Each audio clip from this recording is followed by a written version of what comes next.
Harold Adams Innis was a professor of political economy at the University of Toronto and the author of seminal works on Canadian economic history, and on media and communication theory. He helped develop the Staples thesis, which holds that Canada's culture, political history and economy have been decisively influenced by the exploitation and export of a series of staples such as fur, fish, wood, wheat, mined metals and fossil fuels.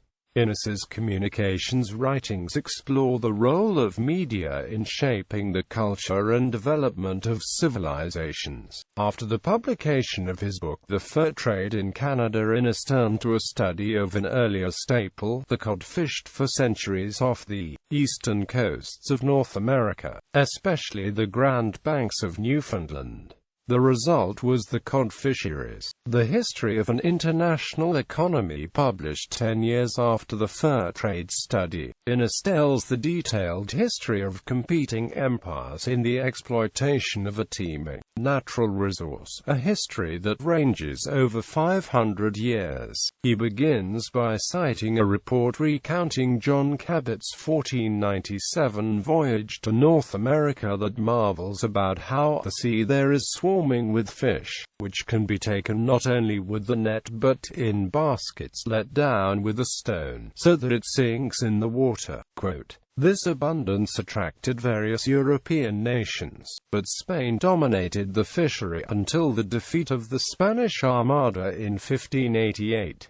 The British then took over with the French and later American colonists as the main rivals." Throughout his 590-page study, Innis focuses on the complex interrelationships among economics, culture and technology. He writes, for example, that the English were able to dominate the fishery after developing a method of curing the catches on shore, then transporting the dried fish to Mediterranean countries where there was a demand for a higher protein diet. This, combined with consumer preferences for dried fish over cod packed in brine, meant higher prices, especially in Catholic countries where the Church required the regular consumption of fish. Thus, dried cod sold in Spain allowed England to receive substantial amounts of the precious metals that the Spanish were bringing from their colonies in the New World. Cod from Newfoundland was the lever by which she wrested her share of the riches of the New World from Spain. Innis shows how the cod fishery was interwoven economically with the slave trade and international markets for such other products as sugar, tobacco and rum. He argues that rivalry between the British and the colonists in New England led to the American Revolution, while his study of the fur trade focused on the continental interior with its interlocking rivers and lakes.